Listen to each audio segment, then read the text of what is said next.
私たちが毎日暮らしているこの地球、青い空を見上げ、緑の大地を踏みしめながら、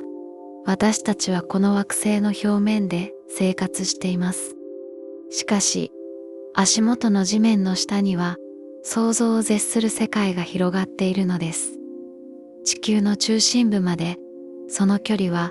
約 6400km、東京からインドまでの距離に匹敵する途方もない深さです。この地下世界は私たちの目に触れることはありません。しかし、科学者たちは長年の研究によって地球内部の驚くべき構造を明らかにしてきました。今回はこの神秘的な地球の内部構造について表面から中心部まで一緒に旅をするように探っていきましょう。私たちが立つ地表から始まる旅。まず、私たちが直接触れることができる地球の表層について考えてみましょう。私たちが地面と呼んでいるものは、地球全体から見れば本当に薄い皮のようなものです。地球の最も外側には地殻と呼ばれる層があります。この地殻は大陸地殻と海洋地殻という2つのタイプに分けられます。私たちが住んでいる大陸の地殻は平均して約 35km の厚さがあります。山脈の下ではこの厚さは 70km にも達することがあります。ヒマラヤ山脈のような巨大な山々の下では地殻が特に厚くなっているのです。一方、海の底を覆っている海洋地殻は大陸地殻よりもずっと薄く、わずか 5km から 10km ほどしかありません。しかし、薄いからといって重要でないわけではありません。海洋地殻は地球のダイナミックな活動において重要な役割を果たしています。地殻を構成している岩石は、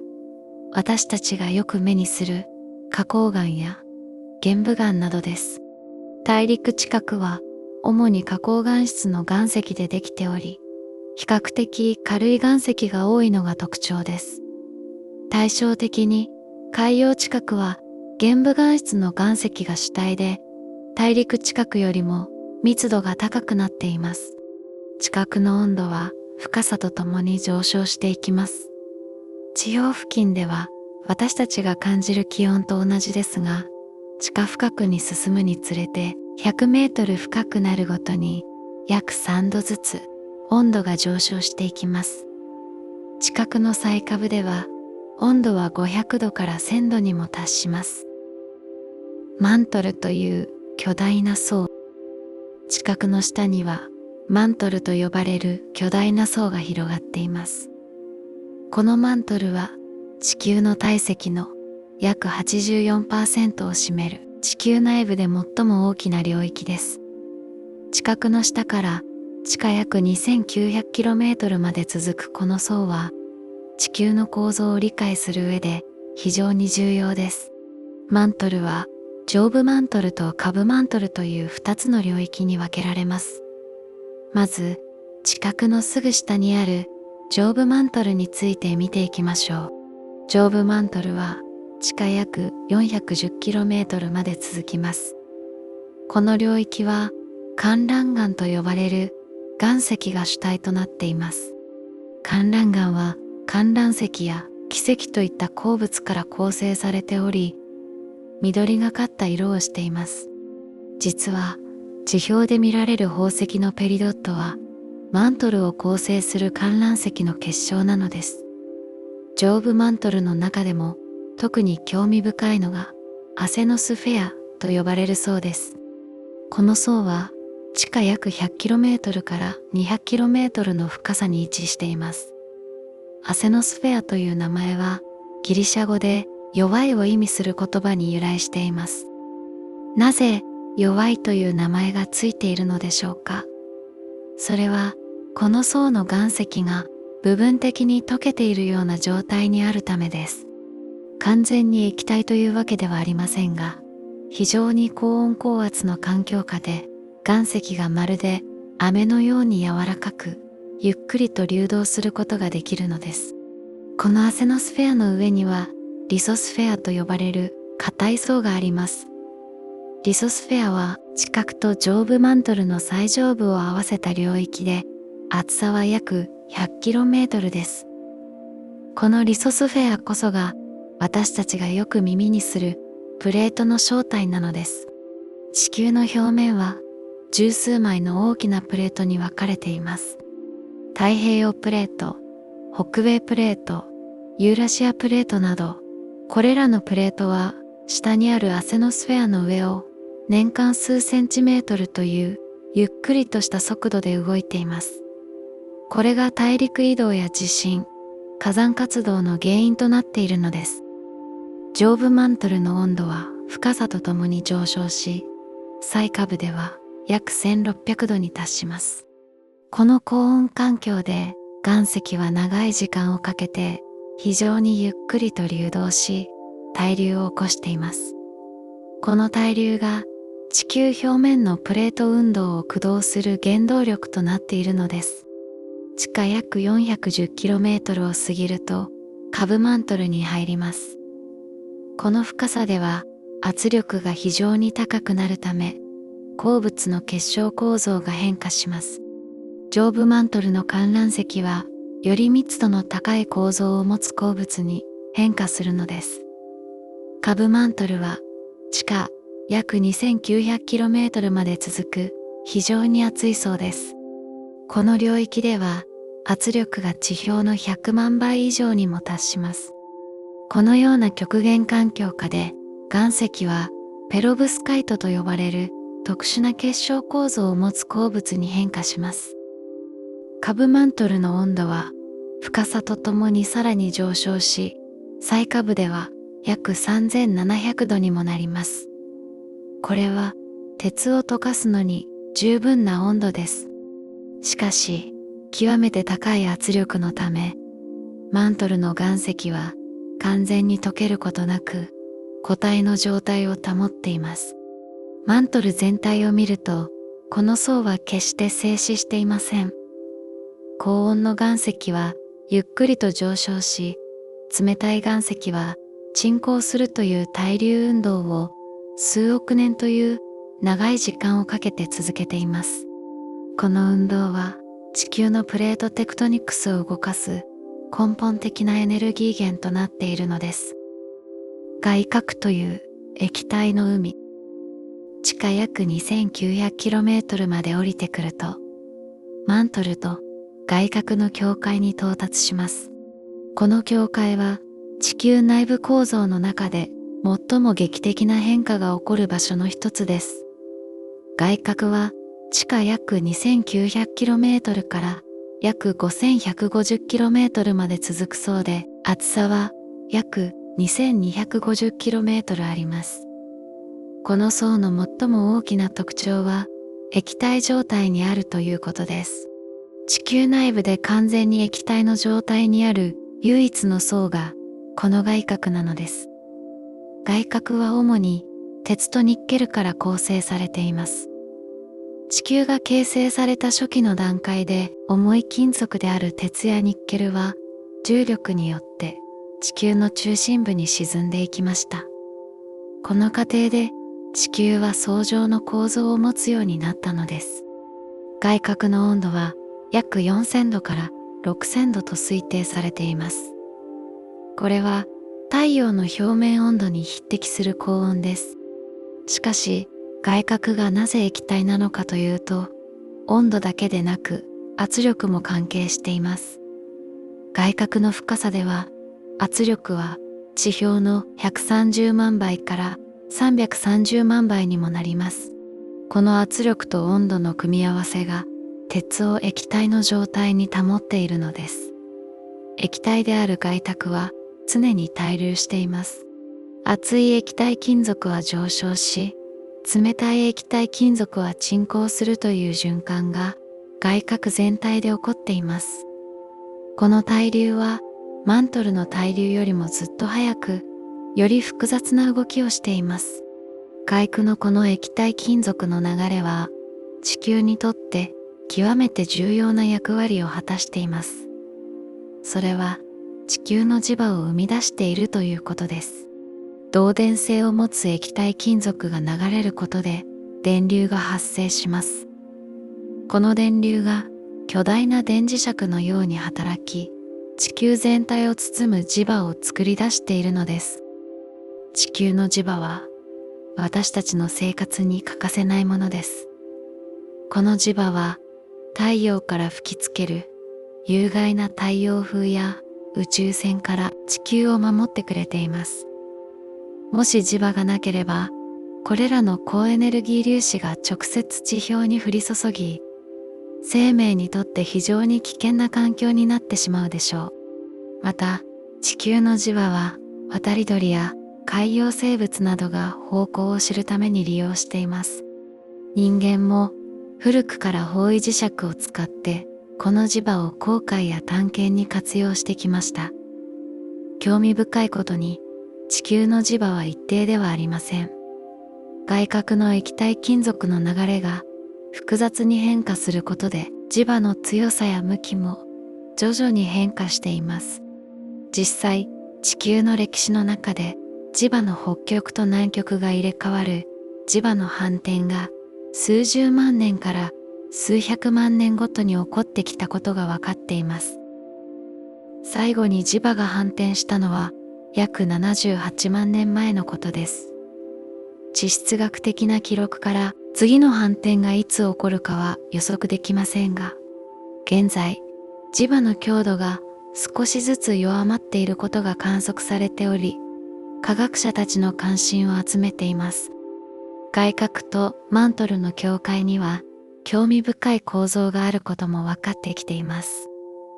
この境界付近には通常のマントルとは異なる性質を持つ不均質な領域が存在しています。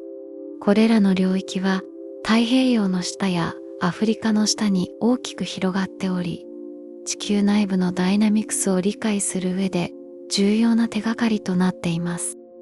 地球の心臓部、内核、さらに深く、地下約 5150km まで降りていくと、地球の最も中心にある内核に到達します。内核は地球の中心から約 1220km の半径を持つ球形の領域です。外核が液体であるのに対し、内核は固体の状態にあります。これは一見不思議に思えるかもしれません。内核は外核よりもさらに高温で、約5000度から6000度もの温度があると推定されています。この温度は太陽の表面温度よりも高いのです。それなのになぜ固体なのでしょうか。答えは圧力にあります。内核の深さでは圧力は地表の約360万倍にもなります。この極限的に高い圧力が高温の鉄を固体の状態に押し込めているのです。内核も外核と同じように主に鉄とニッケルから構成されています。しかし固体の状態にあるため、その結晶構造について研究することができます。科学者たちの研究によると、内核の鉄は六法細密重点と呼ばれる特殊な結晶構造を持っていると考えられています。興味深いことに、内核は完全に均質ではありません。地震派の研究から内核には違法性があることが分かっています。つまり、地震波の伝わる速度が方向によって異なるのです。これは内核の鉄の結晶が特定の方向に並んでいることを示唆しています。さらに最近の研究では、内核の中にもさらに内側の領域があるのではないかという説が提唱されています。地球の最も中心部、半径約 650km の領域は、その外側の内核とは異なる性質を持っている可能性があるのです。この左右近くでは鉄の結晶の配列が異なっているかもしれません。内核は外核の液体金属の対流によってわずかに外核とは異なる速度で回転していると考えられています。この超回転は1年間に 0.3 度から1度ほどの違いだと推定されていますが、地球の磁場の変動に影響を与えている可能性があります。また、内核は現在も成長を続けています。外核の液体鉄が徐々に冷却され、内核の表面で結晶化しているのです。この成長速度は100万年で約 1mm と非常にゆっくりしたものですが、地球の歴史全体を考えると内核は徐々に大きくなってきたことになります。内核の成長は地球全体の熱的な進化と密接に関係しています。地球が形成された当初、地球内部はもっと高温でした。時間の経過とともに地球は熱を宇宙空間に放出し、徐々に冷却されてきました。この冷却過程で、最初は完全に液体だった核の中心部が固化し、内核が形成されたのです。地球内部をどうやって調べるのか、ここまで地球内部の構造について詳しく見てきましたが、一つ疑問が湧いてくるかもしれません。人類は地球の中心まで掘り進んだことはないのに、どうやってこれらのことを知ることができたのでしょうか。人類が地球に掘った最も深い穴は、旧ソ連のコラ半島超深度掘削坑です。この掘削は、1970年から1992年まで続けられ、最終的に地下約 12km まで到達しました。しかし、これは地球の半径 6400km と比べると表面をわずかに引っかいただけに過ぎません。地球内部を調べる最も重要な方法は地震波を利用することです。地震が発生すると様々なタイプの波が地球内部を伝わっていきます。これらの波は通過する物質の性質によって速度が変わったり、屈折したり、反射したりします。地震波には主に P 波と S 波という2つのタイプがあります。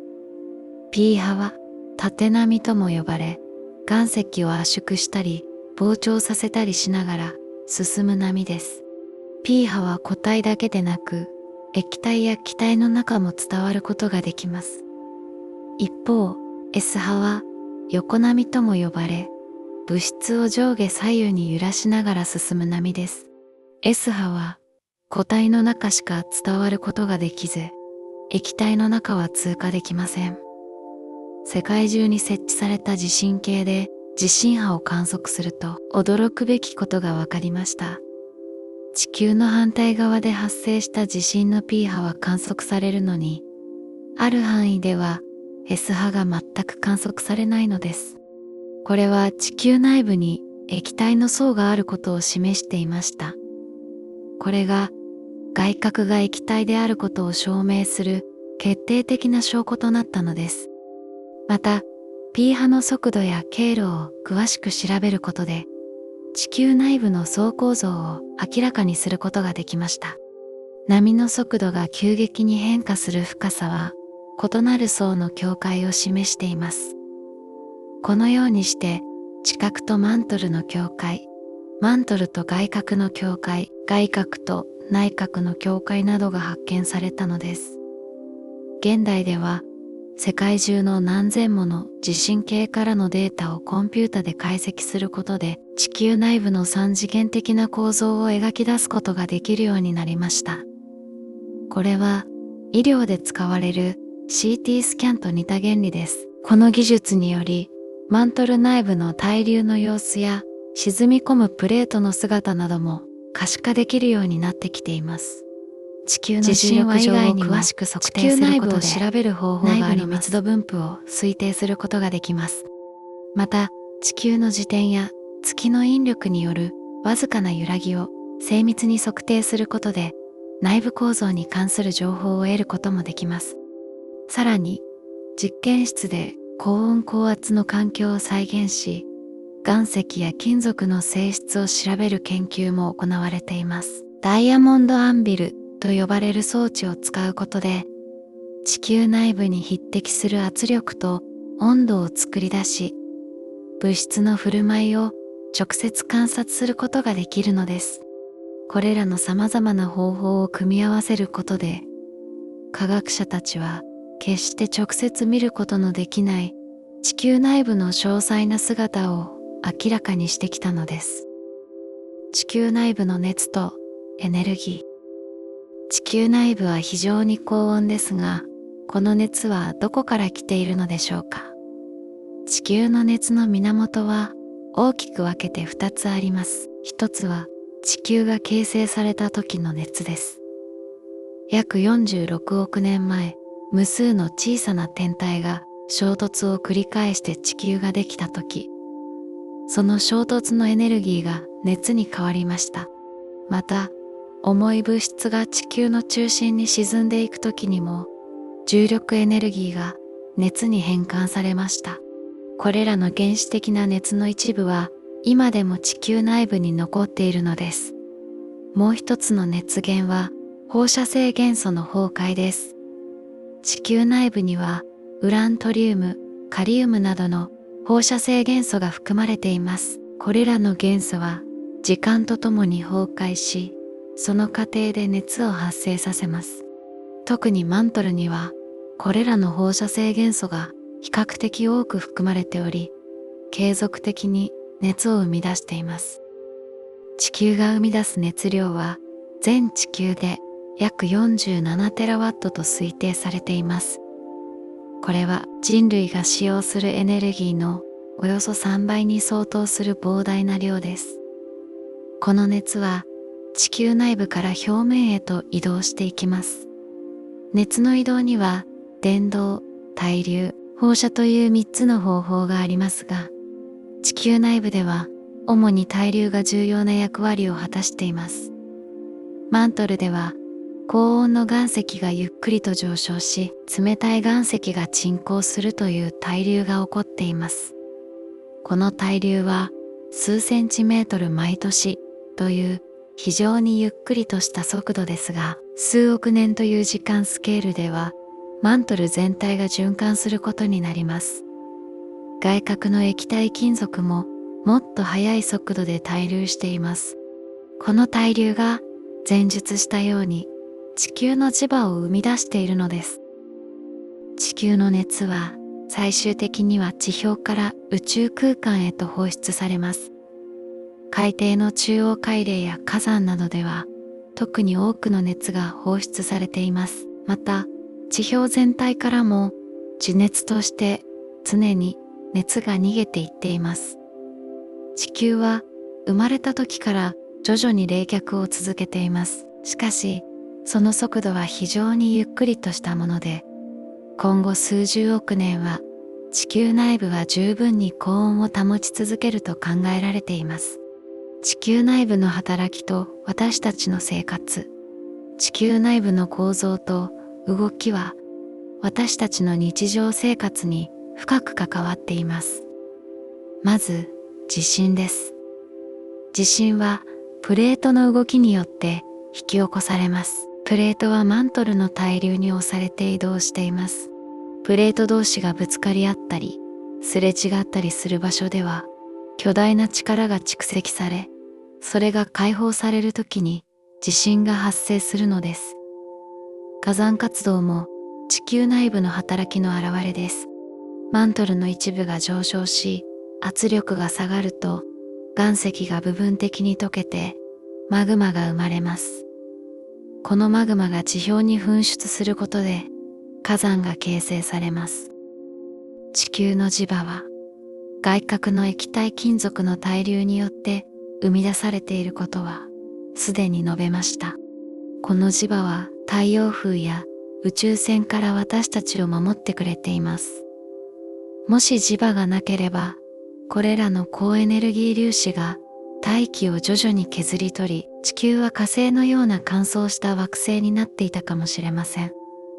地熱エネルギーも地球内部の熱を利用したものです。アイスランドやニュージーランドなどでは地熱を発電や暖房に活用しています。日本でも温泉という形で地球の熱の恩恵を受けています。鉱物資源も地球内部の活動によって形成されます。金、銀、銅などの金属鉱床の多くはマグマ活動や熱水の循環によって濃縮したものです。さらに長期的にはプレートテクトニクスによる大陸の移動が地球の気候や生命の進化に大きな影響を与えてきました。大陸の配置が変わることで海流や大気の循環が変化し、気候が変動します。また、大陸の衝突によって山脈が形成されることで新しい環境が生まれ、生物の多様化が促進されました。他の惑星と比較して地球の内部構造を理解するために、他の惑星と比較してみることも興味深いでしょう。水星、金星、地球、火星といった岩石惑星はいずれも層状の構造を持っています。しかし、その詳細は惑星ごとに異なります。水星は太陽系の惑星の中で最も密度が高く、巨大な鉄の家具を持っています。この核は惑星全体の半径の約 75% を占めています。水星には現在も弱い磁場があり、外核の一部が液体状態にある可能性が指摘されています。金星は大きさや密度が地球に非常に似ているため、地球の姉妹惑星と呼ばれます。金星の内部構造も地球と似ていると考えられていますが、金星には磁場がありません。これは外核の対流が起こっていないためかもしれません。金星の自転が非常に遅いことが、その原因の一つである可能性があります。火星は地球よりも小さく、内部構造もより単純です。最近の探査機による観測で、火星にも液体の外核があることが確認されました。しかし、火星はすでに磁場を失っており、これが大気の流出につながったと考えられています。木星や土星などの巨大ガス惑星は、岩石惑星とは全く異なる構造を持っています。これらの惑星は、主に水素とヘリウムからなるガス層が厚く、中心部に小さな岩石質の角があると考えられています。このように他の惑星と比較することで地球の特徴がより明確になります。地球は適度な大きさと内部の熱を持ち、活発なプレートテクトニクスと磁場を維持している太陽系の中でも特別な惑星なのです。私たちが立つこの大地の下には想像を絶する世界が広がっています。